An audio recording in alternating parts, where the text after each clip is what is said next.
Pourquoi un tel sujet? Bonjour Steve, bonjour chers téléspectateurs. Alors moi je suis ravie de vous retrouver chaque fois dans ma chronique au fil du temps. Effectivement, aujourd'hui nous allons parler de l'eau. Pourquoi? Parce que c'est simple.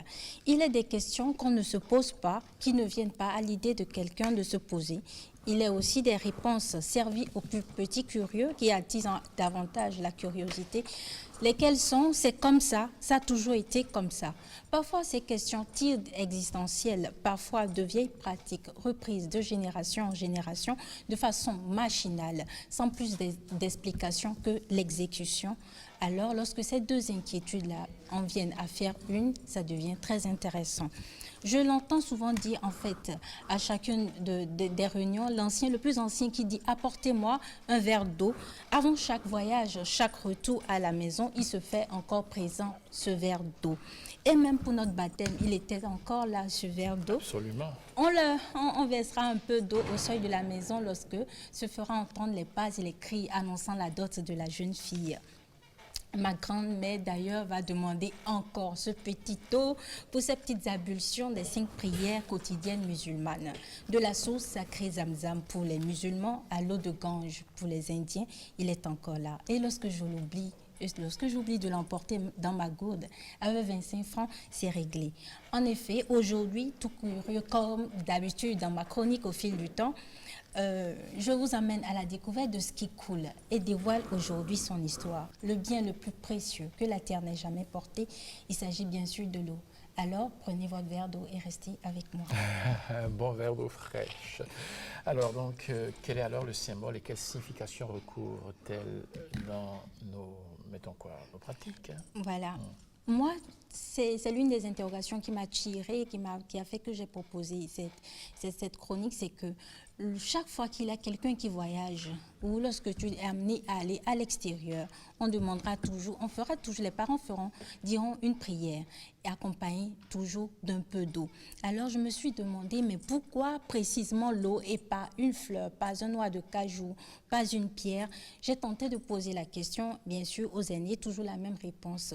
Tout comme l'eau fraîche, tes allées et tes venues se feront dans la paix. On versera un peu d'eau pour demander ainsi la faveur des ancêtres. Mais la vérité, c'est que rien n'est comparable à l'eau, sinon la spiritualité elle-même, insaisissable dans sa structure, inconstant dynamisme. Prenons le contenant, prenons la forme de tous les contenants sans en conserver aucune, capable de percer la roche sans pourtant s'opposer à quoi que ce soit, bonne à tous les êtres humains, à tous les êtres de façon générale, sans pourtant rien demander à personne. Origine du ciel et de la terre, mère de toutes les choses, l'eau est l'alpha, l'oméga de la vie, l'expression même de Dieu. Voilà pourquoi nous la retrouverons en signe de pureté, de bénédiction dans les rites, que ce soit judéo-chrétienne, voilà, qui symbolise justement la purification, le renouveau. C'est ce que nous dira le psaume 55 lorsqu'il dira « C'est l'eau qui lave des péchés du monde ». Chez les musulmans, avec le sourate des prophètes, on verra qu'à partir de l'eau, nous avons constitué toute chose vivante. Elle est aussi présente, comme je le disais tout à l'heure, dans la pratique hindouisme et judaïsme et tout. Chez les hindous, paradoxalement, à la qualité de l'eau, bien sûr, cette eau sacrée permettrait en fait de purifier non seulement le corps, mais aussi l'esprit. Mais quant à nos pratiques nous-mêmes, le fait de jeter un peu d'eau, je n'ai pas eu tant d'explications que ça venant des aînés. Alors, je me suis mis à faire quelques recherches et j'ai découvert un écrivain, en fait, un Algérien appelé Alain Sexy, dans son livre « Un verre d'eau » qui reprend en fait la signification de l'eau. Dans un premier temps, la signification de l'eau... Vous savez que vous avez l'eau derrière vous dans le décor? C'est de l'eau derrière vous, bien sûr. Alors, la signification même de l'eau, revenons à nos pratiques, la signification de l'eau, le fait de jeter un peu d'eau sur le pied de quelqu'un qui s'en va, c'est un peu pour dire, ça reprend ici la figure de la mer, voyant en cela le mouvement cyclique de la mer. Je vous dis, Steve, la mer, elle va et elle revient toujours sur ses pas. Elle disparaîtra, mais réapparaîtra à cause de la pluie ainsi, pour dire que l'eau sur tes traces jetées, tu reviendras toujours à ton lieu de départ. Cette eau, en fait, lancée sur tes pas, c'est la mer qui t'y ramènera. Elle te protégera de tout danger comme elle le fit pour nos ancêtres Moïse, en fait, lors de la traversée des mers. Elle s'ouvrait, leur permettant de passer de l'autre côté. Elle les a protégés, pas une goutte ne s'est versée. Ainsi, lorsqu'on versera, ta maman, ton papa, versera un peu d'eau sur tes pieds, c'est pour te dire que, en fait, là où tu vas, tu ne rencontreras que le bonheur.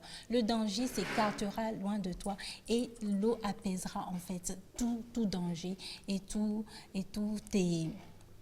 Comment dirais-je, tout problème, toute difficulté s'éteignera en fait devant toi. C'est aussi pour dire la tranquillité de l'âme, l'apaisement, le bonheur et écarte de tes pas en fait tout danger. Parlons maintenant de l'acte lui-même. L'acte lui-même, c'est pas, comme je le dis, c'est un verre d'eau. Ce n'est pas beaucoup, c'est pas une bassine, c'est pas un seau, c'est juste un verre d'eau.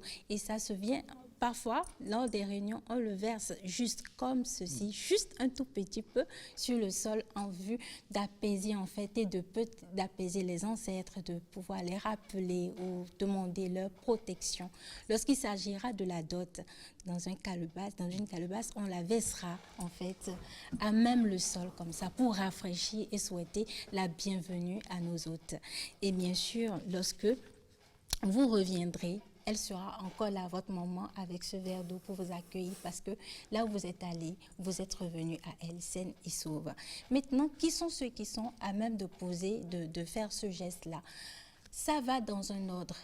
Seuls les aînés peuvent le faire au plus petit, c'est-à-dire un parent à son enfant, une aînée à son jeune frère ou à sa jeune sœur. Et quand viendra, par exemple, le dernier de la maison qui va voyager, peut-être que personne n'est là, vous me demanderez qui le fera.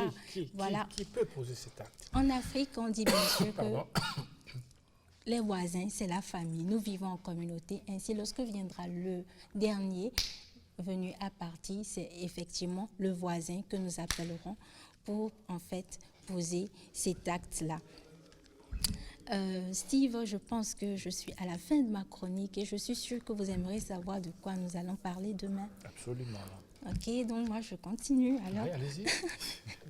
En fait, aujourd'hui, j'ai voulu parler de cette essence-là parce que dans la chronique au fil du temps, on ne parle pas seulement de ce qui change au fil du temps, mais ce qui nous reste aussi des valeurs que nous avons depuis la nuit des temps et qui nous sont restées aujourd'hui. Ainsi, nous n'avons pas perdu cette culture. Elle voyage à travers le temps et conserve tout aussi son importance dans nos pratiques de tous les jours sans perdre aucune notion.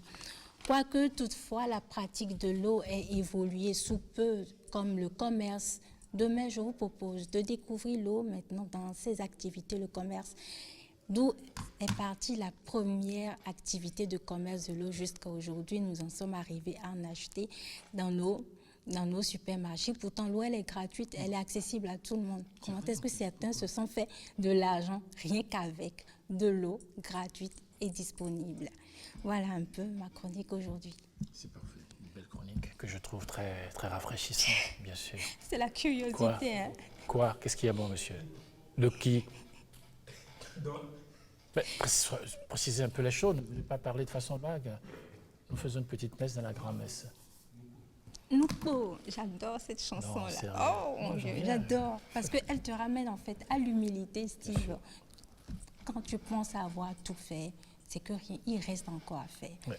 Moi, j'adore cette chanson. C'est pour ça que c'est une chanson que je passe régulièrement sur Week-end Matin. C'est très enseignant cette parole. La fin n'est jamais ce qu'on croit. Jamais. Et ce qu'on croit n'est jamais, ce qu'on pense n'est jamais ce qu'on croit. Jamais. Ce qu'on croit n'est jamais ce qu'on pense. C'est-à-dire que tout est imprévisible. Hein? Non pour temps.